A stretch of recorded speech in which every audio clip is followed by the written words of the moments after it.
رسوله فقد فاز فوزا عظيما.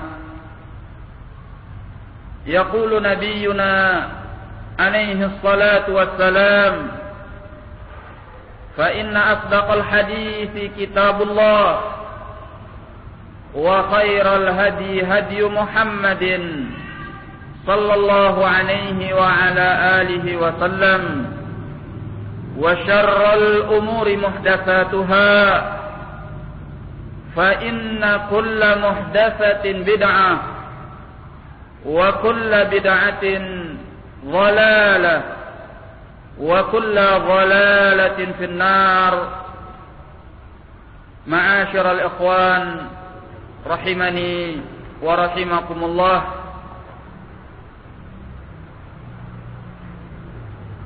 Pada sore hari ini kita melanjutkan pelajaran kitab Tauhid, yang mana kita dalam pembahasan bab al-khauf minasy-syirk, rasa takut daripada perbuatan syirik. Dalam pertemuan yang terakhir kita sudah membaca beberapa masail dari bab yang telah disebutkan.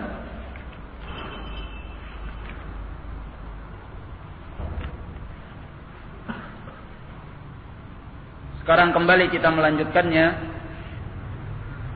Qala Syekh Al-Imam Al-Mujaddid Muhammad bin Abdul Wahhab rahimahullahu ta'ala: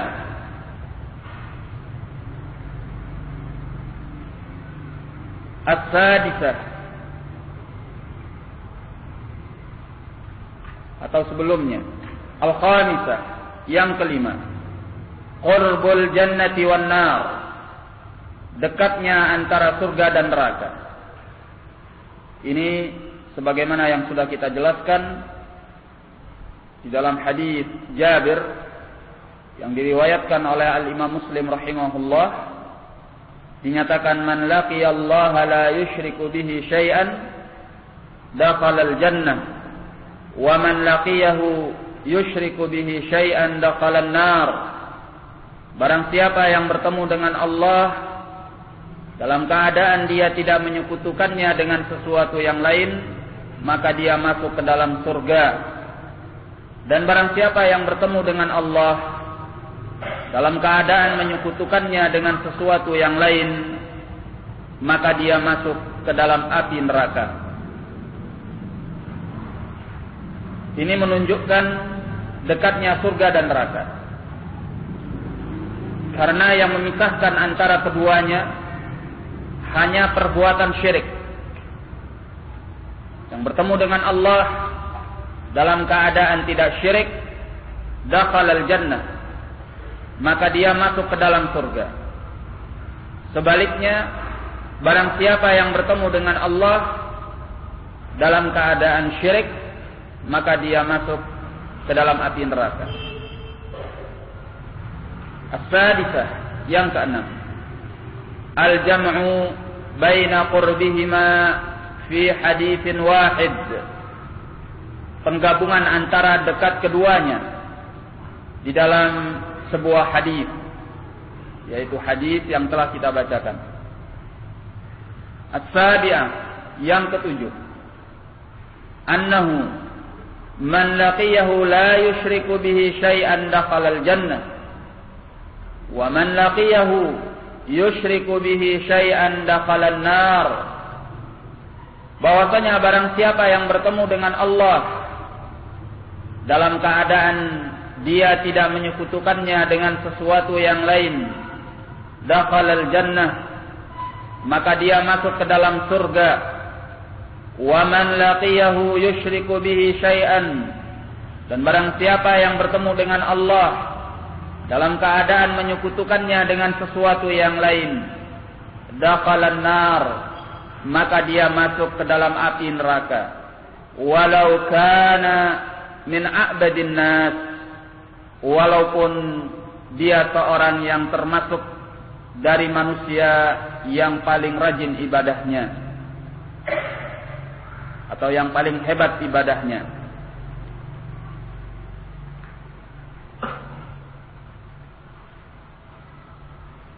Nah, sebagaimana yang telah kita jelaskan bahwa kedekatan seseorang dengan Allah Jalla wa'ala ini tidak bisa melepaskannya dari ancaman, sebagaimana yang disebutkan di dalam hadis,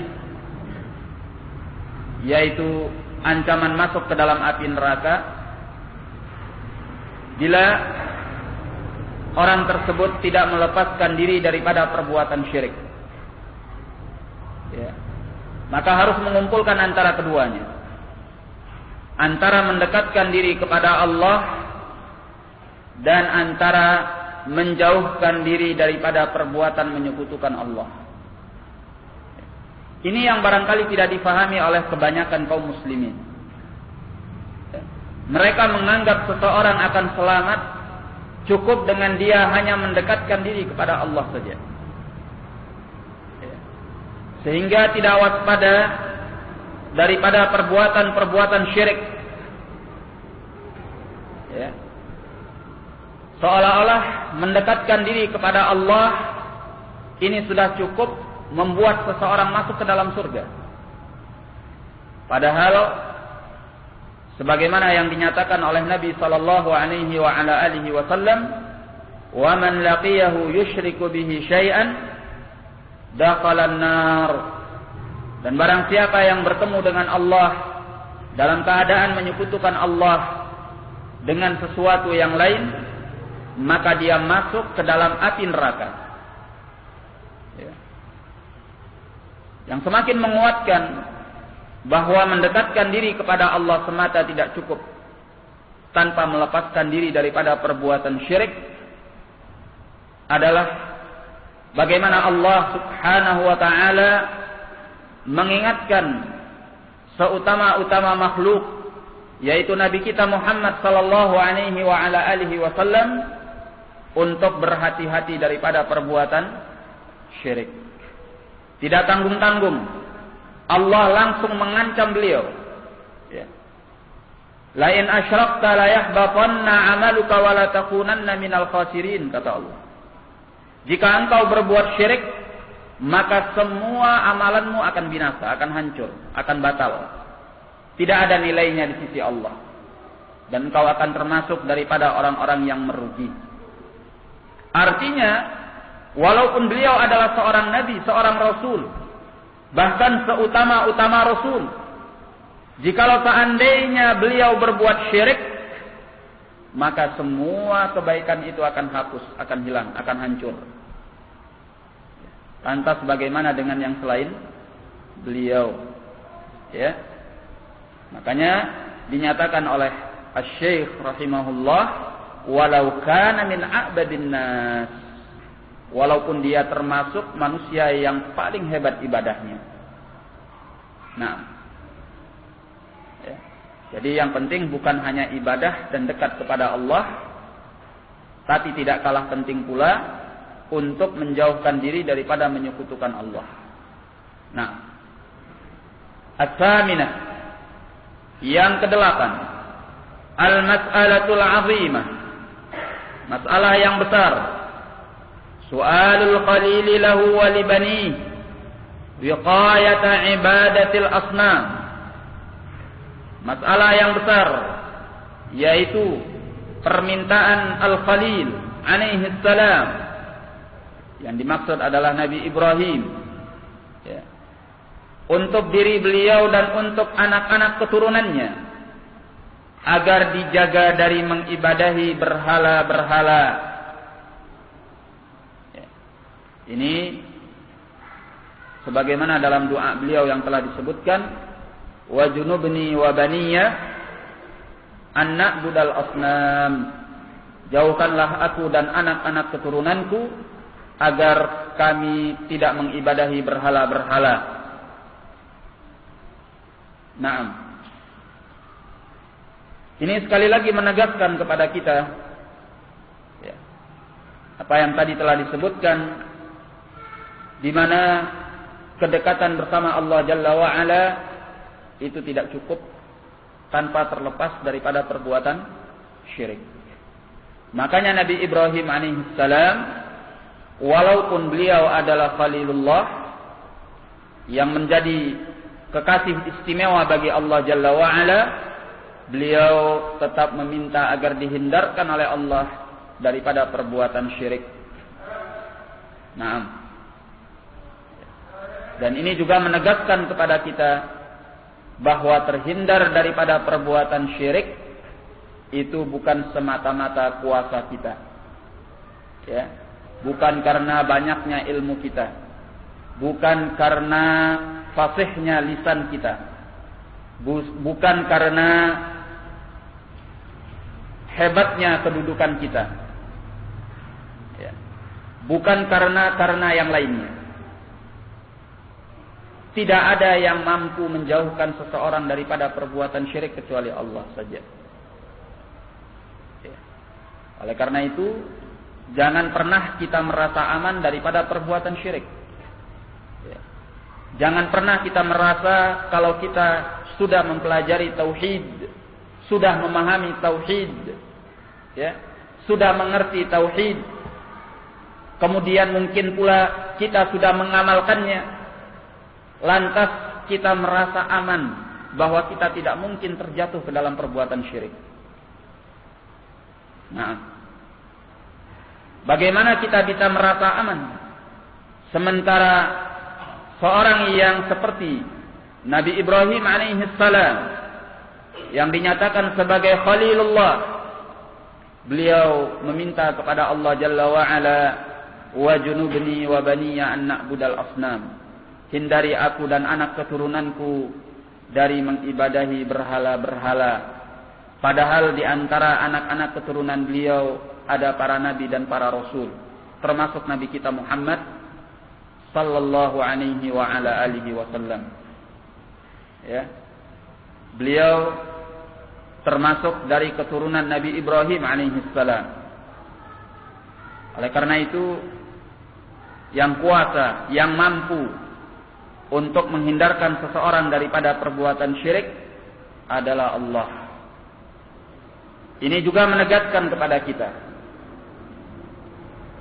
salah satu sebab yang paling besar yang akan menjauhkan kita daripada perbuatan syirik adalah selalu meminta kepada Allah. Ya. Kita jangan hanya teringat ketika minta sama Allah, ketika doa sama Allah untuk sekedar kepentingan dunia kita. Kita minta harta, kita minta kekayaan, kita minta keselamatan, ya, kita minta kesehatan, kita minta diberi rezeki, diberi harta benda, ya, atau yang sejenisnya. Tapi yang lebih penting daripada itu, yang semestinya menjadi titik perhatian kita kalau kita minta sama Allah, kalau kita doa sama Allah, adalah kita minta agar kita dijauhkan oleh Allah daripada perbuatan syirik. Ya. Tinggal pertanyaannya, pernahkah kita meminta itu sama Allah? Maka mulai dari saat ini, ya, kita mencoba untuk menjadikan titik perhatian kita yang paling terpenting di dalam kita meminta kepada Allah, yaitu bahwa kita dihindarkan daripada perbuatan syirik. Karena inilah dasar daripada keselamatan kita di dunia wal akhirah. Baik di dunia ini maupun di akhirat nanti.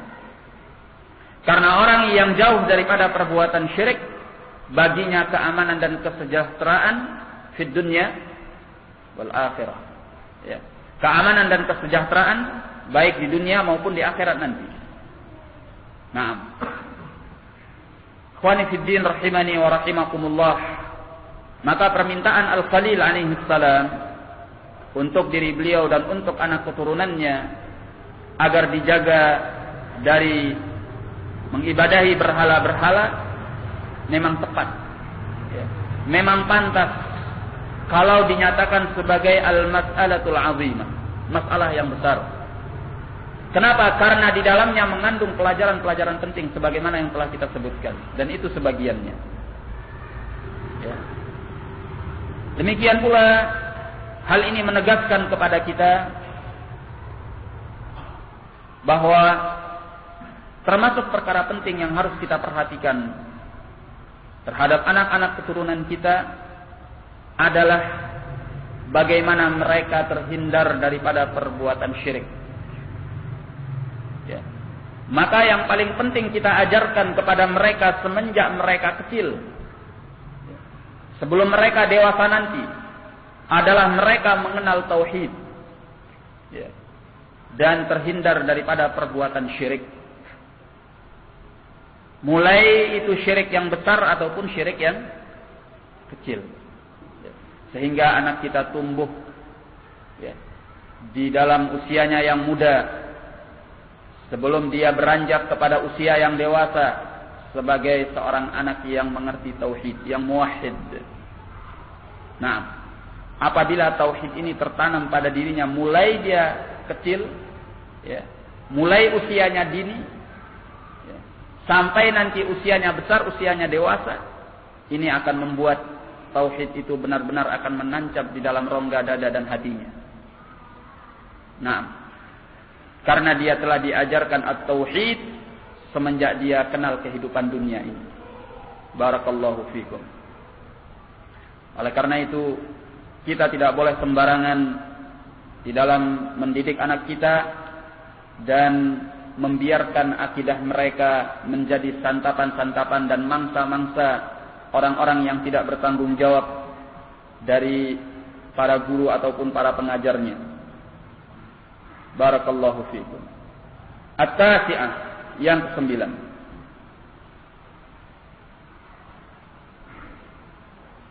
I'tibaruhu bihalil aktsar.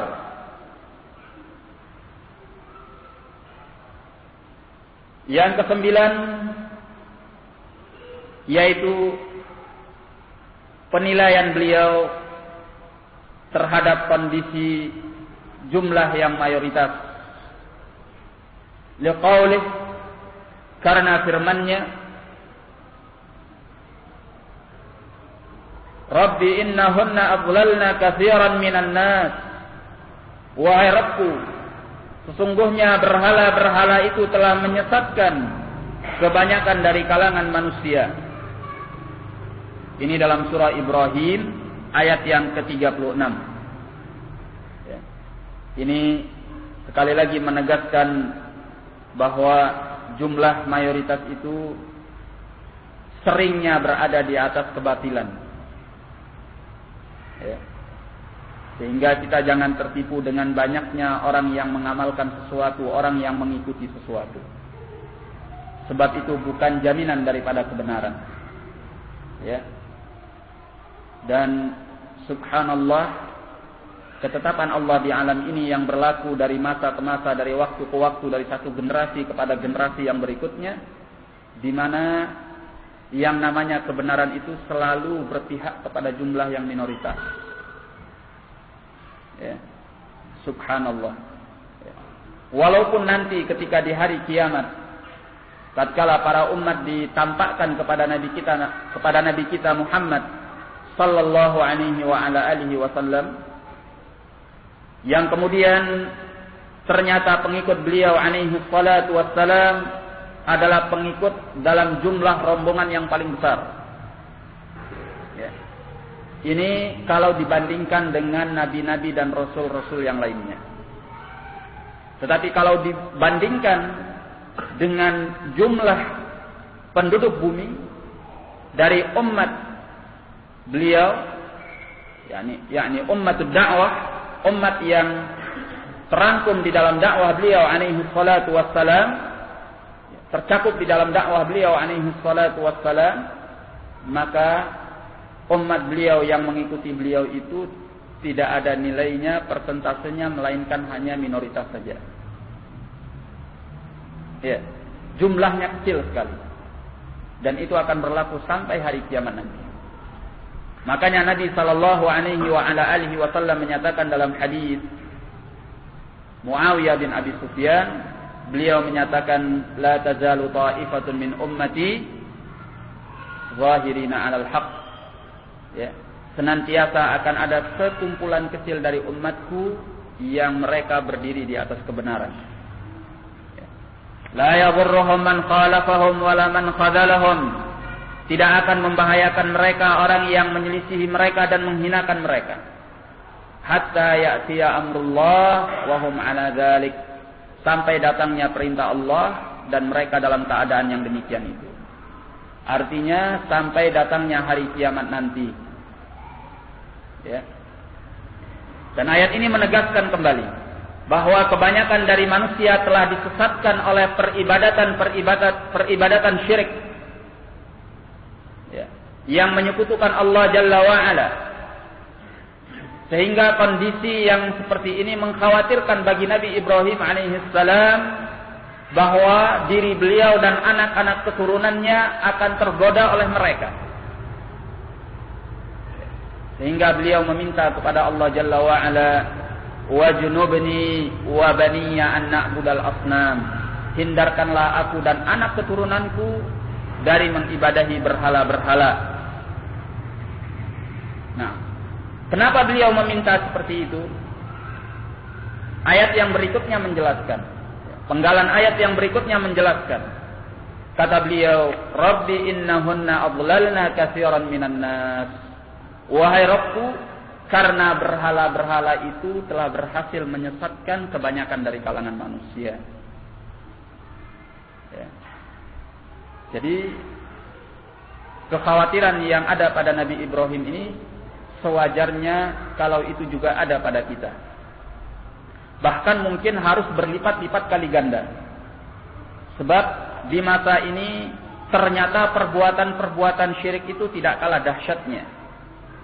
Bahkan mungkin lebih samar dari apa yang terjadi di masa lampau. Ya. Dan bahkan lebih berbahaya dari apa yang telah terjadi di masa lampau. Nah, sebagaimana yang dinyatakan oleh Asy-Syaikh Muhammad bin Abdul Wahhab rahimahullah di dalam Kasyfus Syubuhat. Ya. Beliau menyatakan bahwa kesyirikan orang belakangan itu lebih parah daripada kesyirikan orang-orang terdahulu. Ya. Dan beliau memberikan penilaiannya dalam dua perkara. Siapa yang masih ingat? Atau siapa yang pernah mempelajari? Hal yang pertama yang disebutkan oleh beliau, karena syirik orang-orang di masa lampau disebabkan atau mereka menjadikan sekutu bagi Allah Jalla wa'ala dari kalangan orang-orang saleh di antara mereka. Ya. Yang dijadikan sesembahan dari selain Allah itu adalah orang-orang saleh, orang-orang baik, orang-orang taat sama Allah. Tetapi orang belakangan yang dijadikan sekutu bagi Allah Jalla wa'ala, tandingan bagi Allah Jalla wa'ala, min afjarin nas, manusia yang paling jahat. Ya. Seorang yang jauh dari Allah, seorang yang durhaka sama Allah. Ya. Nah, dan itulah kenyataannya. Seorang peminum khamr, seorang pezina, seorang pemabuk, ya, dinyatakan sebagai wali Allah. Setelah dia meninggal, kemudian kuburannya dikeramatkan, ya, diziarahi. Apabila ada seorang yang ingin meminta kepada kuburannya, karena dia dianggap sebagai wali yang sudah sampai pada tingkatan hakikat dan ma'rifat. Nah, padahal semasa hidupnya dia tidak pernah sholat, ya, atau tidak sholat. Jika ditanya kenapa engkau tidak sholat, saya sholatnya di Makkah. Padahal dia selimutan di dalam kamarnya. Kan gitu. Nah, seorang pezina, ya, yang ketika ditanyakan kenapa engkau berzina, dia menjawab engkau tidak tahu akan hakikatnya. engkau hanya menilai dengan syariat zahir yang merupakan syariatul awam, itu untuk kalangan awam manusia. Kalau kami yang sudah sampai pada tingkat hakikat atau makrifat ini menilainya dengan hakikat. Ya. Kamu tidak tahu apa hakikatnya. Hakikatnya ini adalah hurun 'ain. Ya. Dia sedang bersenang-senang dengan bidadari-bidadari surga katanya. Subhanallah. Ya. Kadzib wa buhtan. Dusta dan bohong. Mengkelabui manusia dengan cara-cara yang seperti ini. Ya. Dan subhanallah, orang-orang bodoh, ya, orang-orang awam, juhalul muslimin, percaya saja. Karena dia dianggap sebagai keturunan wali. Orang yang sudah sampai pada tingkatan hakikat dan makrifat. Nah, subhanallah. Dan masih banyak cerita-cerita yang seperti ini beredar di kalangan kaum muslimin. Sehingga tatkala orang yang sebejat, sejahat, sebrengsek ini meninggal, ya, kuburannya diagungkan, dimuliakan, dihormati, setiap tahun diadakan haul, diperingati kematiannya. Kalau ada yang punya hajat, kebutuhan, ingin kaya, ingin mendapatkan keturunan, ingin mendapatkan jodoh, maka orang itu akan datang ke kuburannya dan meminta kepadanya dengan keyakinan bahwa dia adalah seorang wali yang dekat dengan Allah. Orang-orang terdahulu tidak pernah melakukan ini. Ya. Sebagiannya Allah kisahkan tentang kaum Nuh alaihi salam, Waddan wa Suwa'an wa Yahud. Ya. Disebutkan beberapa nama di dalam Al-Quran itu. Ini adalah asma'u rijalin salihin. Ya. Adalah nama-nama orang-orang soleh di kalangan mereka, di tengah-tengah kaum mereka. Bukan orang-orang jelek, bukan orang-orang jahat, bukan orang-orang brengsek seperti tadi. Ya. Asma rijalin salihin. Ya. Nah, seperti yang disebutkan, Waddan wa Suwa' wa Yaghus wa Ya'uq wa Nasra, ya, di dalam Al-Quran. Jadi ini tidak dilakukan oleh orang-orang masa lampau. Kemudian yang kedua, yaitu bahwasanya orang-orang terdahulu menyekutukan Allah Jalla wa'ala tidak secara mutlak. Artinya, orang-orang yang terdahulu itu menyekutukan Allah Jalla wa'ala fi waktu syiddah, ya, di waktu mereka kepepet saja, terdesak oleh mazarrah, tertimpa oleh bencana, terkena oleh musibah. Atau saya ulangi, ya, terbalik. Bahwasanya orang-orang terdahulu mereka menyekutukan Allah Jalla wa'ala adalah fi waktu raha. Ya. Mereka menyekutukan Allah Jalla wa'ala di waktu-waktu mereka lapang, mereka senang, mereka gembira, mereka aman, nyaman, tentram. Ya. Tidak terancam oleh musibah, tidak terancam oleh petaka atau kesulitan. Nah, kalau sudah seperti ini, kondisinya stabil, ya, keadaannya kondusif, maka mereka menyekutukan Allah. Yang teringat adalah berhala-berhala mereka. Nah, tetapi kalau mereka sudah masuk ke dalam waktu-waktu syiddah, di mana mereka terancam oleh bahaya, terancam oleh petaka, terancam oleh musibah, dalam keadaan genting, darurat, ya, dalam keadaan waspada, maka mereka tidak akan pernah meminta kecuali hanya kepada Allah saja. Nah, falamma raqibu fil fulki, apa kata Allah dalam Al-Quran? Falamma raqibu fil fulki da'allaha mukhlishina lahuddin. Ya. Apabila mereka berlayar di atas kapal di tengah lautan sana dan mereka terancam oleh bahaya ombak dan badai yang besar, da'allaha mukhlishina lahuddin. Ya. Mereka hanya meminta kepada Allah dalam keadaan memurnikan semua agama hanya untuk Allah. Mereka tidak teringat apa-apa. Tidak teringat dengan berhala-berhala mereka. Ya, tandingan-tandingan yang mereka jadikan bagi Allah. Tetapi kata Allah, "Falamma najjahum ilal barri idza hum yusyrikun." Ya. Tapi tatkala Allah telah selamatkan mereka ke daratan, maka saat itulah mereka kemudian berbuat syirik. Kalau sudah selamat. Ini orang-orang di masa lampau, orang-orang terdahulu.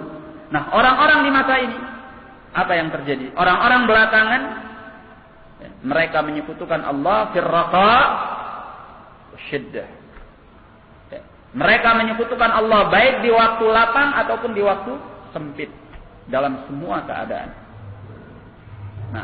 Nah, kondisi yang separah ini tentunya lebih membuat kita sangat-sangat khawatir, ya, bahwa diri kita tergoda dengan perbuatan-perbuatan syirik. Demikian pula anak-anak keturunan kita tergoda dengan perbuatan syirik. Maka kita lebih pantas, lebih layak untuk sangat waspada daripada perbuatan syirik daripada Nabi Ibrahim alaihissalam terhadap dirinya dan terhadap anak-anak keturunannya. Nah, apalagi kondisi di masa kita sekarang ini, tidak ada satu negeri, ya, perhatikan, tidak ada satu negeri dari negeri-negeri Islam melainkan di sana terdapat sekian banyak praktek-praktek syirik. Ya. Cuma satu negeri mungkin yang bisa dikatakan lebih bersih, jauh lebih bersih dibanding negeri-negeri yang lainnya, yaitu Saudi Arabia. Ya. Karena memang pemerintahannya berdiri di atas tauhid was sunnah. Nah, walaupun tentunya tidak 100%, tetapi mereka sangat menjaga akan at-tauhid dan menjauhkan penduduknya daripada perbuatan-perbuatan syirik. Ya, karena banyaknya para ulama yang memperingatkan mereka daripada perbuatan syirik. Itu pun, ya, perhatikan, itu pun masih ada orang yang melakukan perbuatan syirik diam-diam. Ya, kalaupun seandainya bukan penduduk setempat, orang yang datang ke negeri itu, apakah itu dalam rangka haji ataupun umrah, ya, di kuburan Nabi itu sudah dilarang oleh para askar, ya, para polisi yang ada di sana untuk tidak meminta, tidak bertabarruk dengan kuburan Nabi sallallahu alaihi wasallam. Ya, mereka diusiri. Ya Allah, syirik, gitu ya. Ma yajuz, tidak boleh gitu. Ya, tapi tetap saja, ya, ketika mereka diusir mendekat, ya mereka melakukannya di luar. Bukan hanya satu orang, yakni sendiri-sendiri melakukannya. Kita melihat dengan mata kepala mereka melakukannya berjamaah. Ya, satu orang memimpin yang lainnya berdiri menghadap kuburan Nabi dan minta. Dipimpin dengan satu suara, satu doa. Minta amin, kata jamaahnya di belakang. Ya. Terkadang tidak jarang kita melihat satu dua orang, ya, dari jarak jauh menghadap kuburan Nabi dan meminta. Ya, kita cegah, tidak boleh syirik. Yang seperti ini tidak boleh syirik. Dia menjauh, dia pergi, pindah tempat, bukan berhenti dari doanya. Hanya sekedar pindah tempat. Ya. Nah, seperti itulah. Termasuk orang-orang dari negeri kita ini. Nah, doa kepada kuburan Nabi sallallahu alaihi wasallam. Ada di antara mereka yang menganggap bahwa doa di sisi kuburan Nabi lebih afdal, ya, daripada tempat-tempat yang lainnya, dalam keadaan ini adalah perbuatan yang menjurus kepada syirik. Ya. Nah, karena mengutamakan sebuah tempat lebih utama untuk berdoa kepada Allah dibanding yang lainnya, ini membutuhkan kepada dalil. Nah, dan yang lebih parah, di mana di antara mereka berdoa langsung kepada Nabi sallallahu alaihi wasallam dengan anggapan, dengan keyakinan bahwa Nabi itu mendengar doanya. Nah, subhanallah. Inilah yang terjadi. Sehingga bagaimana kita tidak merasa takut daripada perbuatan syirik yang akan menimpa kita dan anak keturunan kita. Sebab kita diliputi di lingkungan-lingkungan kita dengan praktek-praktek kesyirikan yang dilakukan oleh banyak dari kalangan manusia. Nah, hanya segelintir orang yang selamat, orang-orang yang diberi hidayah oleh Allah dengan tauhid dan mengamalkan tauhid. Qala al-ashirah, yang ke-10. Fihi tafsir la ilaha illallah kama dzakarahu al-Bukhari. Di dalamnya terdapat tafsir la ilaha illallah sebagaimana yang telah disebutkan oleh Al-Bukhari. Nah, ini dalam bab ini terdapat tafsir la ilaha illallah. Memang kalau kita memperhatikan bab ini, ya, cobalah kita perhatikan dari ayat yang pertama sampai hadis yang terakhir. Semuanya itu mengandung penafsiran la ilaha illallah. Apa penafsirannya? Penafsirannya adalah menjauhkan diri daripada perbuatan syirik. Ya. Karena perbuatan syirik itu bertentangan dengan tauhid. Apabila seorang ingin mengibadahi Allah, harus menjauhkan diri daripada perbuatan syirik. Qala al-hadiyata asyrah, yang ke-11, fadilatu man salima minasyirik, keutamaan orang-orang yang selamat daripada perbuatan syirik. Ya. Disebutkan keutamaannya bahwa dia akan masuk ke dalam surga. Juga dia akan selamat daripada api neraka selama dia bertemu dengan Allah dalam keadaan tidak berbuat syirik. Nah, karena keutamaan yang besar ini, maka orang yang diselamatkan daripada perbuatan syirik, maka dia telah mendapatkan keuntungan yang besar. Ya. Harga dan nilainya mahal. Ya. Tidak semua orang bisa selamat daripada perbuatan syirik. Oleh karena itu para nabi dan rasul pun, ya, mereka sangat bersungguh-sungguh di dalam menegakkan tauhid tersebut. Nah, barakallahu fikum. Dan sekali lagi kita tegaskan bahwa keselamatan daripada perbuatan syirik adalah kuasa Allah. Oleh karena itu, kita jangan hanya bersandar kepada ilmu kita, kepada amal kita, kepada dakwah kita, kepada kehebatan kita, kedudukan kita, atau kepada apapun juga. Kalau ingin selamat daripada perbuatan syirik, mintalah sama Allah, karena Dia yang Maha Kuasa atas segalanya. Baik. Qala asy-syarh, penjelasannya. Munasabatuhu lit-tarjumah, kecocokannya terhadap judul bab.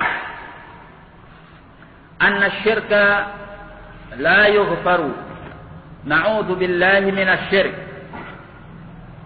Bahwasanya perbuatan syirik itu tidak diampuni. Kita mohon perlindungan kepada Allah daripada perbuatan syirik. Wa haqiqatu syirk, dan hakikatnya perbuatan syirik, an tad'u lillahi niddan, bahwa engkau menyeru sebuah tandingan bagi Allah. Ta'taqidu fihi jalban naf'i aw daf'ad dhurr, yang engkau meyakini bahwa pada tandingan itu terdapat raihan kemanfaatan atau penolakan terhadap madharrah, terhadap bahaya. Jadi beliau menjelaskan hakikat syirik, yaitu kita menyeru kepada selain Allah dengan keyakinan bahwa yang selain Allah itu bisa mendatangkan manfaat atau menolak madharrah. Ini pada hakikatnya adalah sebagian daripada perbuatan syirik. Ya. Karena berdoa adalah salah satu jenis ibadah. Apabila ibadah ini diserahkan kepada yang selain Allah, maka itu adalah syirik. Lalu apa sebenarnya syirik secara global? Sebagaimana yang telah kita jelaskan, bahwa syirik secara global yaitu sarfu ibadatin min anwa'il ibadat li ghairillahi ta'ala, ya, memalingkan salah satu jenis ibadah kepada yang selain Allah Subhanahu wa ta'ala. Nah, ini akan mencakup semua jenis ibadah yang tidak boleh diserahkan kepada selain Allah. Qala wa hadha huwa asy-syirkul akbar alladzi la yaghfiruhu Allah 'azza wa jalla. Inilah yang merupakan syirik besar yang tidak diampuni oleh Allah Azza wa Jalla. Kenapa beliau di sini mencontohkan dengan berdoa? Ini pertanyaannya. Ya. Siapa yang tahu? Kenapa dicontohkan dengan doa? Kenapa misalnya tidak dicontohkan dengan sholat, dengan puasa, dengan zakat, dengan haji? Padahal itu kan rukun-rukun Islam. Kenapa dicontohkan dengan doa kepada yang selain Allah? Kenapa misalnya tidak dikatakan saja seperti sholat untuk selain Allah, puasa untuk selain Allah, zakat untuk selain Allah, haji untuk selain Allah? Kenapa?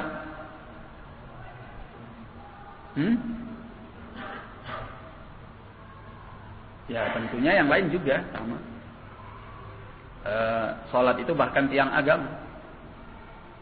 Dikarenakan amalan doa inilah yang banyak manusia terjatuh di dalamnya melakukan perbuatan syirik. Ya. Kalau sholat untuk selain Allah itu jarang. Ya. Jarang sekali prakteknya atau kejadiannya terjadi di kalangan manusia.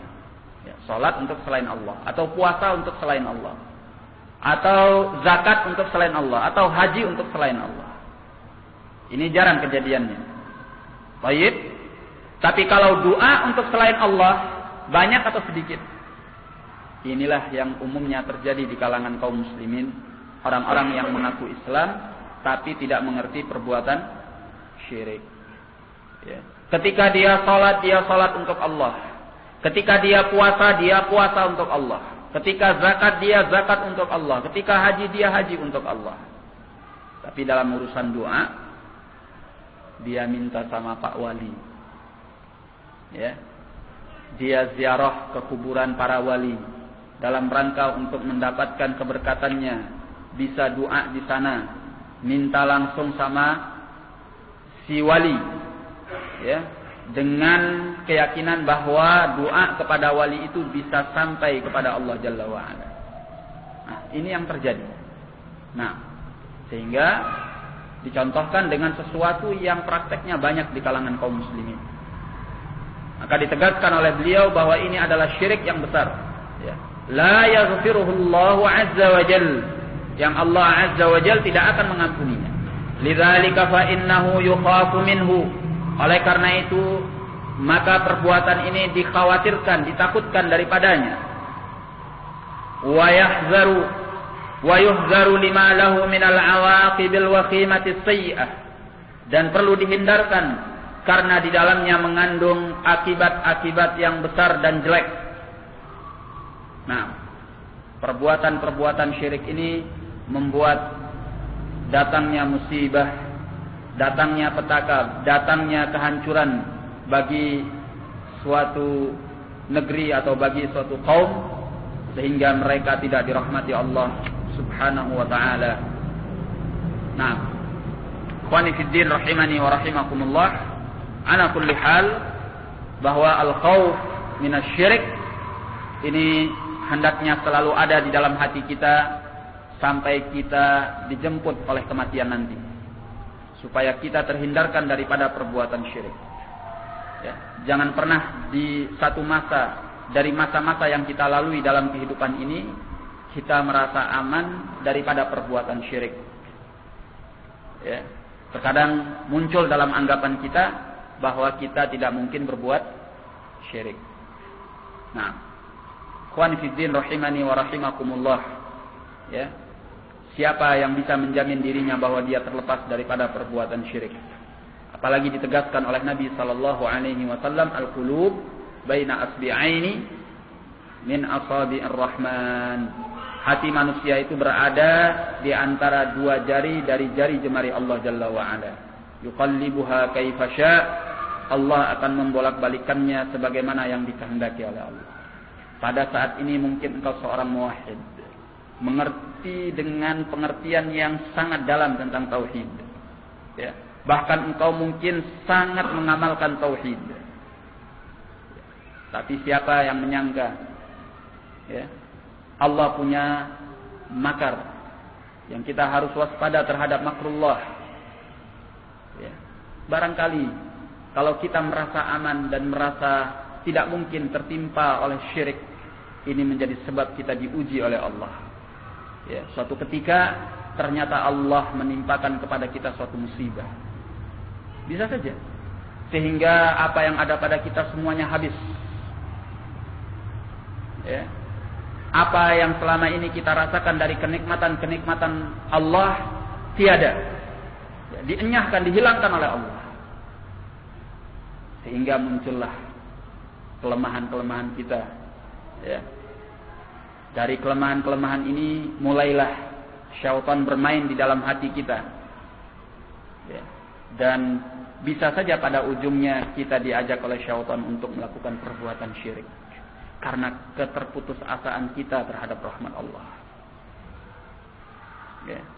Tak jarang orang yang putus asa di dalam dia menerima musibah dari Allah, dia melakukan perbuatan syirik dalam keadaan dia tahu 100% bahwa itu adalah syirik.